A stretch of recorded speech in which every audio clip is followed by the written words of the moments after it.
Hola, mis queridas amigas y hermanas. Espero que cada una de ustedes se encuentre bien y que este tiempo en el que hemos estado resguardadas en nuestras casas, algunas han tenido que salir, en verdad ya hemos podido utilizarlo de una manera muy positiva para reflexionar seriamente en nuestra relación con Dios, el poder avanzar, el poder estudiar, el poder profundizar más en su palabra. Así como a mí me ha ayudado muchísimo a poder conectarme mucho más con el corazón de Dios y a conocerle.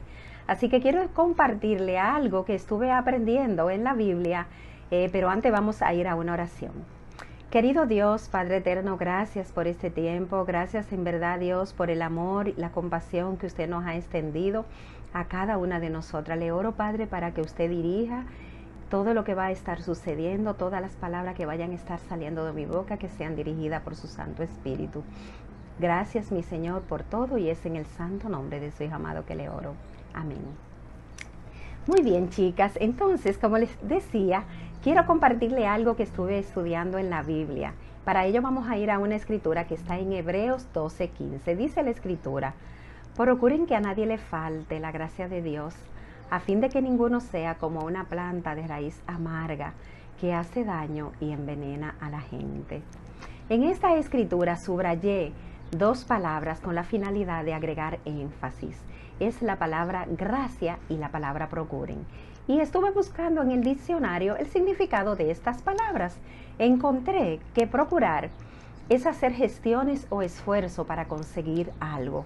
En cambio, en el diccionario bíblico encontré que gracia es un don mediante el cual Dios nos hace partícipe de su vida.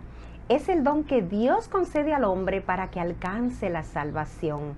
Es el perdón o indulto concedido por la persona que tiene autoridad para ello.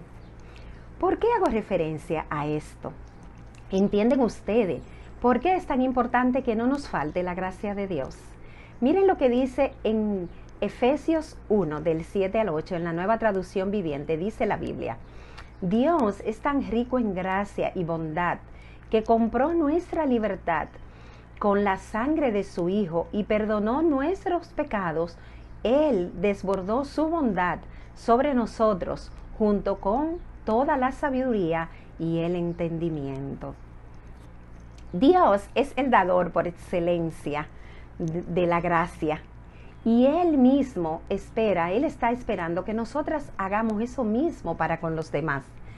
Dice la Biblia que Dios pagó un alto precio y Él espera que esa gracia que Él nos ha dado a nosotras, el perdón que Él nos ha regalado, nosotras la propaguemos a otras, así como se propaga el COVID. Pero en este caso sin distanciamiento. Dios espera que nosotros propaguemos la gracia, que nosotras podamos difundir ese perdón hacia otras personas.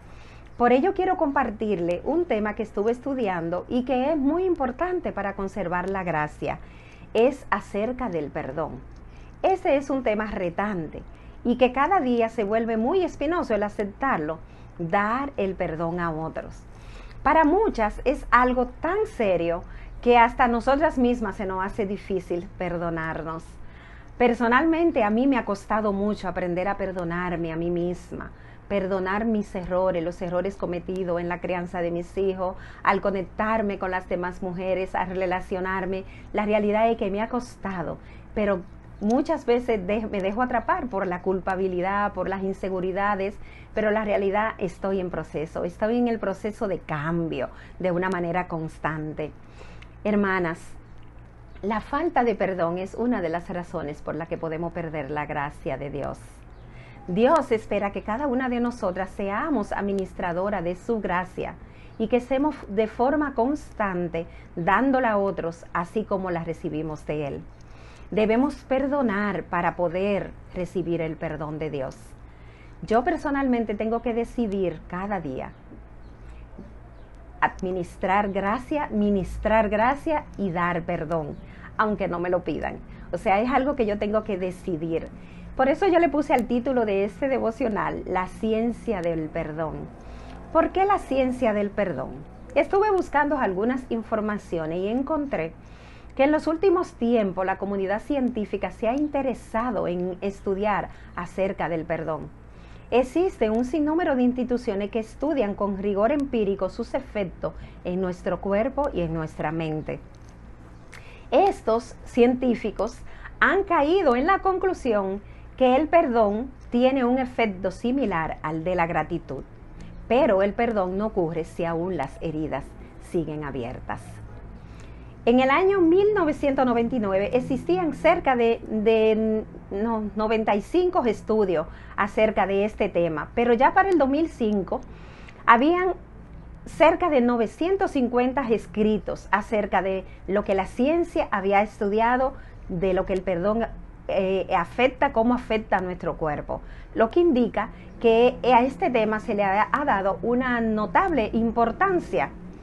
Y yo me hice esta pregunta: ¿por qué ha sido necesario que un principio bíblico haya requerido de estudio científico para que nosotros podamos entenderlo mejor, ¿verdad? Como la ciencia ha tenido que incurrir en el estudio de este tema. Yo me hice esta pregunta: ¿será que el virus que produce la falta de perdón ha mutado? ¿Se ha vuelto más resistente?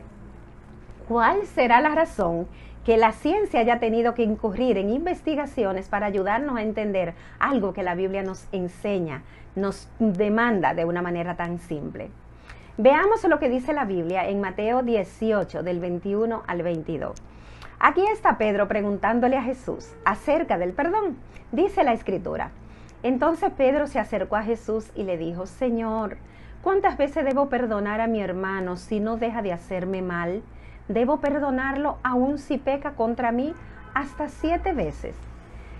En el versículo 22, Jesús le responde: no solo 7 veces, sino hasta 70 veces 7. Jesús sabía que esto era algo muy importante. Por eso le dijo: mira, necesita ir la milla extra. No solo 7 veces debe perdonar, sino hasta 70 veces 7 en un día. Esas son las veces que debe perdonar. Jesús parece que ya conocía los efectos de la falta de perdón en nuestra salud física, mental y espiritual. Jesús sabía que la falta de perdón iba a destruirnos. ¿Cómo te está yendo a ti? ¿Perdonando a quienes te han ofendido? ¿Eres de la que acumula y por ende te llena de resentimiento y de rencor? Dice en Proverbios 10:12: el odio provoca peleas, pero el amor perdona todas las faltas. Mujeres, el rencor, encontré esta nota, dice, es un veneno que resta salud física, mental, mientras que el perdón es un bálsamo que fortifica. El rencor y el resentimiento, la hostilidad y la amargura son emociones que nos enferman. Los estudios revelan que al hacerse manifiesta estas emociones en nuestra psicobiología, requiere protección y se activa el sistema simpático e inicia una respuesta de huida. Entonces, donde comienzan a liberarse neuroquímicos que producen estado de estrés y ansiedad. La adrenalina y el cortisol inundan el cuerpo y esto aumenta la frecuencia cardíaca. La presión arterial se eleva y entonces es donde surgen enfermedades coronarias. Otra cosa que sucede es que la tensión muscular y la actividad de las glándulas sudoríparas se disparan, entonces el cerebro entra en lo que se conoce como zona de no pensamiento. Es un estado cognitivo en el que nuestras facultades mentales se ven seriamente limitadas. No podemos pensar con claridad, no podemos encontrar soluciones a nuestros problemas cotidianos.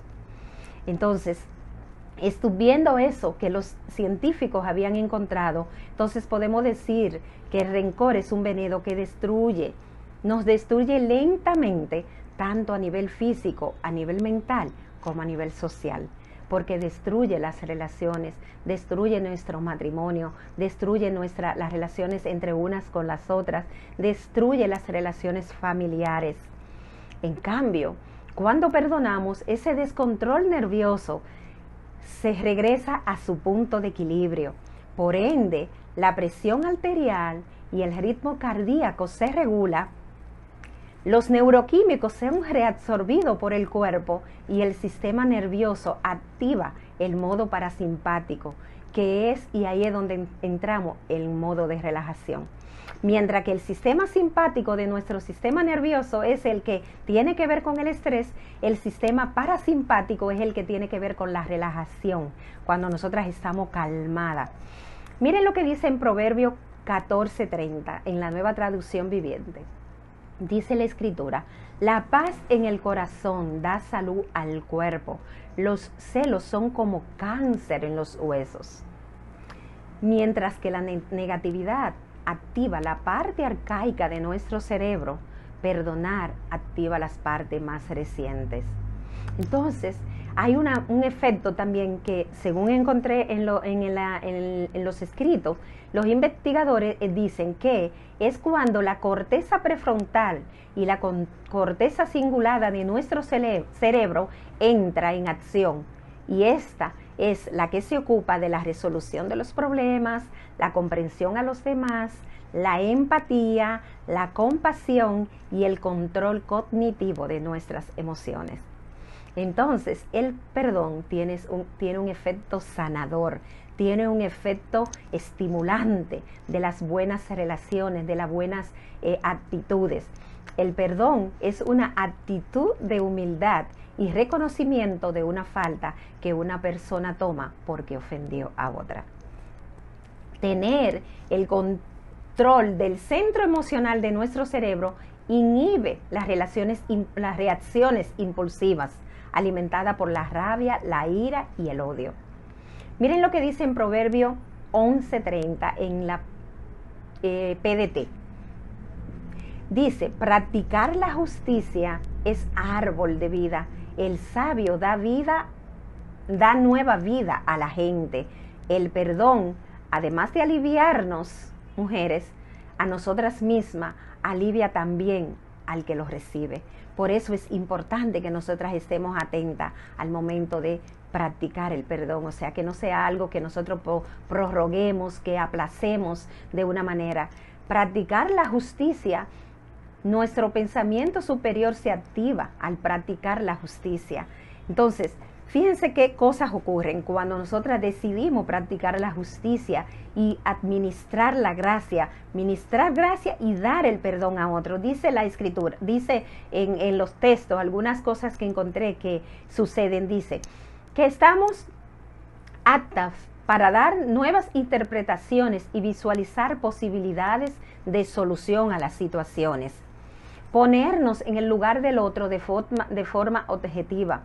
Convertimos experiencias dolorosas en algo menos molesto a nivel mental y emocional. Esto impacta de forma positiva nuestro estado de ánimo. Las respuestas emocionales y relacionales con los demás son de estado más saludable. Nuestro sentido de propósito vital y conexión con la vida fluyen de manera positiva.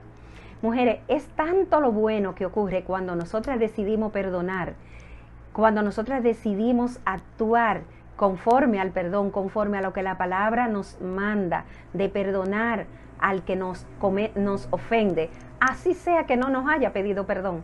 Lo importante es que nosotras podamos ver que el perdón necesita ser suministrado, necesita estar disponible de una forma constante en nuestro caminar con Dios, en nuestra vida cotidiana. Veamos el ejemplo de alguien que no necesitó tener conocimiento de todos estos datos científicos para entender la importancia del perdón. Este hombre es José. Y vamos a ver cómo José, en un momento de adversidad, cuando le hicieron daño, cuál fue la actitud, las actitudes que José adoptó al momento de enfrentarse a sus hermanos. Dice la Escritura en Génesis 50, del 15 al 22, vamos a estar leyendo, dice la Escritura: al ver que había muerto su padre, los hermanos de José le dijeron: tal vez José nos guarde algún rencor y ahora nos devuelva todo el mal que le hicimos. Por eso le mandaron a decir: tu padre antes de morir nos encargó que te dijéramos: por favor, perdona el crimen de tus hermanos y el pecado que cometieron cuando te trataron mal. Ahora debes perdonar su crimen a los servidores del Dios de tu padre. José, al oír este mensaje, se puso a llorar. Sus hermanos vinieron y se echaron a sus pies diciendo, aquí nos tiene, somos tus esclavos. José les respondió, no teman, ¿acaso podría ponerme yo en lugar de Dios? Ustedes quisieron hacerme daño, pero Dios quiso convertirlo en bien para que se realizara lo que hoy ven, conservar la vida de un pueblo numeroso. Nada teman, pues yo los mantendré a ustedes y a sus hijos. Luego los consoló, hablándoles con palabras cariñosas. Qué increíble, qué especial es esta expresión de José, cómo él reaccionó. Y miren, si ustedes estudian la historia de José, la realidad es que es bastante retante. José fue vendido como esclavo por sus hermanos mayores debido a la rivalidad y envidia que le tenían, porque su papá le tenía gran afecto, porque él era el que andaba mucho más cerca de su papá. Los demás hermanos eran un poco más distantes y por eso su papá era como más, tenía un poco más de intimidad con él, porque José también era más obediente. Pero fíjense qué sucede, que Dios permitió que luego de penurias, traición, largo encarcelamiento, tentación sexual, donde otros habían fracasado, José prosperó, porque de esclavo pasó a convicto y de ahí a ser gobernador de una nación muy importante, Egipto. José pasó de todo, pero ¿qué vemos en José? Vemos en el versículo 15 que los hermanos de José pensaron que él los odiaría, temieron que él se tomara venganza por lo que ellos le habían hecho. Pero para su sorpresa, José no solo los perdonó, sino que le ofreció cuidar de ellos y de su familia. Los hermanos, vemos en el versículo 17 y 18, que los hermanos de José vinieron a él pidiéndole perdón, reconociendo su maldad, reconociendo su pecado. Y fíjense qué fue lo que José le dice en el versículo 19. Dice, José dice que él no podía ponerse en el lugar de Dios, que a él no le correspondía hacer justicia. Su perdón fue completo. Nos muestra cómo la gracia de Dios la recibimos aún sin merecerlo. José así hizo con sus hermanos. La gracia de Dios la hizo manifiesta para con sus hermanos. Vemos en el versículo 20 que un evento doloroso José lo convirtió en un evento no molesto a nivel mental y emocional. José no se tomó esto de una manera personal con sus hermanos. Dios produjo algo bueno de la maldad de sus hermanos. ¿Entienden? Entonces vemos en la parte B que José tenía sentido de propósito vital, dice, y conexión con la vida. Él no se tomó personal lo que sus hermanos hicieron. Él los reenfocó a Dios. Él lo llevó a la salvación. Él lo llevó a que se reencontraran con el Padre Eterno. En el versículo 21 dice que vemos que José muestra empatía y compasión con sus hermanos. Él le dice, yo voy a atenderlos a ustedes, yo voy a ocuparme también, no solamente de ustedes, sino también de su familia. José nos dejó que el odio empañara su visión. José no dejó que el odio lo apartara de los planes que Dios tenía para él, pero también los planes que Dios tenía para su familia. José se dejó utilizar, no se dejó cegar por el odio y el resentimiento. Y yo te pregunto a ti, amiga, hermana, ¿cómo te va a ti en esa área? ¿Estás tú en verdad tomando responsabilidad por la salud física, la salud mental, la salud espiritual de tu familia, de tus hermanos, de tus hijos? ¿Estás tú tomando de las cosas personales y no decidiendo perdonar cada día? José perdonó y vivió en paz el resto de sus días. Si leen más adelante de esa escritura, dice que José murió tranquilo y que luego fueron y lo enterraron al lado de su padre. Pero José, además de él morir en paz, de él quedar en paz, él le trajo alivio también a sus hermanos. Para terminar, vayamos a Romanos 14, 17. Dice la escritura, porque el reino de Dios no es cuestión de comer o beber determinadas cosas, sino de vivir en justicia, paz y alegría por medio del Espíritu Santo. El que de esta manera sirve a Cristo agrada a Dios y es aprobado por los hombres. Por lo tanto, busquemos todo lo que conduce a la paz y a la edificación mutua. Aquí la Escritura no está haciendo la advertencia, dice, nos está llamando a que busquemos todo lo que conduce a la paz y a la edificación mutua. Amigas, hermanas, es tiempo de reflexionar en el estado de tu corazón y por medio de la paz buscar tu salud emocional, tu salud mental y tu salud espiritual. Y este será un reflejo en tu salud física. Así que esto era lo que le quería compartir. Espero en verdad que sea de ayuda para ustedes.